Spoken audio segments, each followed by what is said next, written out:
Hello, welcome to 21st Century Moses channel. My name is Sammy Zhu. Today is day 26 with a 70 days journey to the Bible.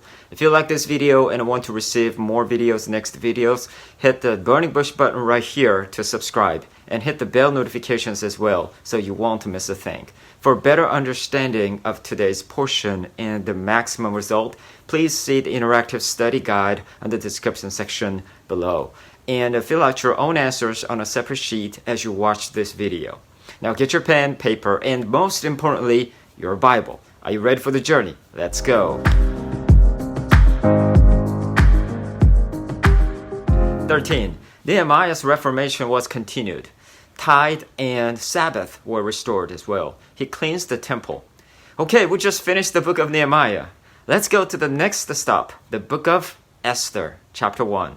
Vashti, the queen of Persia, refused to come to the king, and the king became angry. He made a decision to give the royal position to somebody else. Chapter 2. The kingdom conducted a beauty pageant to choose the next queen. Esther, the cousin of Mordecai, who was one of the Jewish exiles, also participated in the event. Esther was very beautiful, and she won the hearts of the king through the beauty pageant.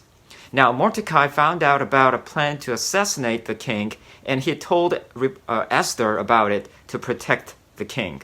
Chapter 3.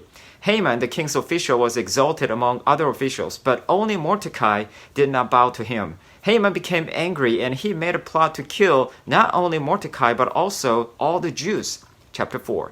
Knowing about this plot, Mordecai and the Jews mourned. Mordecai told Esther to approach king to report about this plot. Esther refused at first because it could mean death, but Mordecai said, "Maybe you became a queen for times like this." Esther made a decision to go to the king. Chapter 5. Esther took a risk to go to the king, and the king accepted her with gladness. Esther invited Haman to a feast. Haman made a gallows to kill Mordecai without knowing what was going on. Chapter 6. The king finally found out about Mordecai's report to protect the king from assassination. The king asked Haman to honor Mordecai publicly. Haman felt something going wrong. Chapter 7.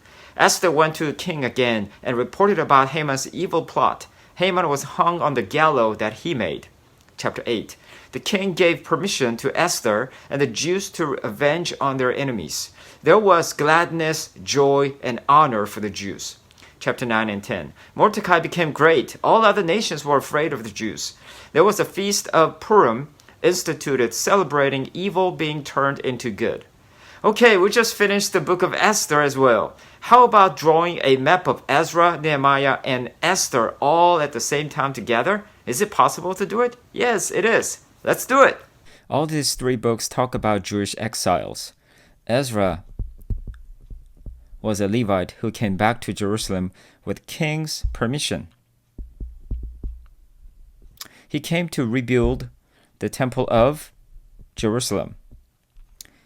There were hindrances, but with God's help, they built the temple. They repented of their sins and reformed rituals and festivals. There was a great joy among the exiles. Now, we see the similar pattern in the book of Nehemiah. Nehemiah came back to Jerusalem to build Jerusalem walls. He also had the king's permission and support. He encountered numerous enemies to hinder the building project, but they finished it in 52 days with God's help. They repented and reformed as well. There was a great joy among exiles too. Under Ezra's and Nehemiah's leadership, Jerusalem temple, the spiritual center, and the Jerusalem walls, the national center, were reestablished. But not only in Jerusalem, but outside of Jerusalem, God's work was also continued. The book of Esther, Queen Esther, it talks about events, what happened during exile in Persia. There was no mention of God at all. However, the same pattern is in this book. There is a support of king. Hindrances by Haman was there. People cried out, and God's hand, even though it is not mentioned, clearly brought salvation to his people, and there was great joy among his people. All these three books tell us that God was still present with the exiles, whether in Jerusalem or not. It shows that God is faithful.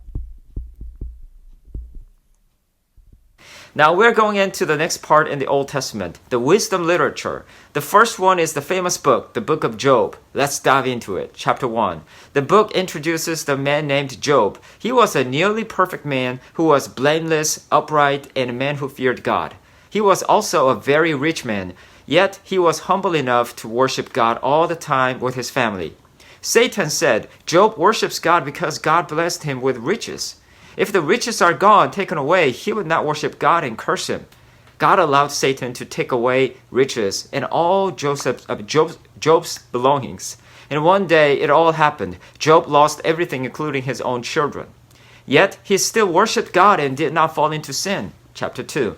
Satan went even further. He said to strike the body of Job. God allowed. Sore boils came all over Job's body. Even Job's wife said, curse God and die. Job lost it all in one day. His friends came over to mourn and console Job. Chapter 3. Job began to lament. He cursed his day of birth, wishing he was not even born. He said, for what I fear comes upon me. Now, do you see Christ in today's passages? The book of Esther is an amazing book telling us about God's presence and faithfulness for his people, even in the midst of uncertainty and difficulties. Even when there was no mention of the name of God, God was working powerfully to save his people out of genocide. Celebration of Purim is to remember God who turned evil for good. When Jesus died on the cross, people, including his disciples, lost their hope. Jesus cried out to God the Father, but he did not answer. It looked like God was not there at all. But at that moment, God showed his glory in the most powerful way. He showed his justice through punishing sins by killing Jesus on the cross. He also showed his love through sacrificing his own son for us. And 3 days later, God showed his power through raising Christ from the dead.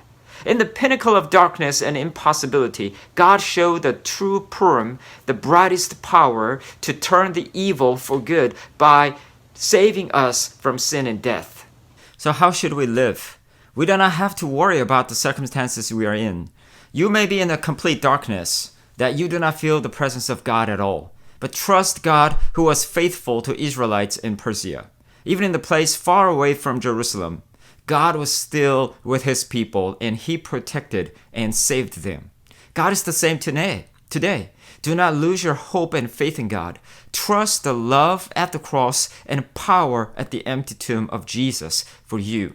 Keep believing in God who turns evil for good. Move forward in God who is always with you.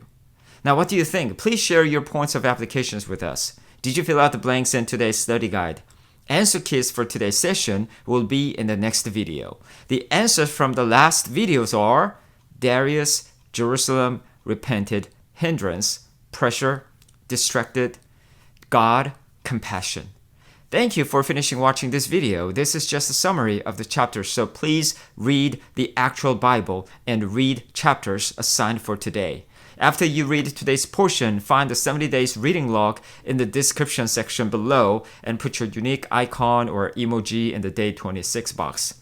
Also, if you have any questions, prayer requests, and thoughts to share after reading today's portion, please feel free to leave your comments here. Thank you so much again, and see you tomorrow for the next 17 chapters.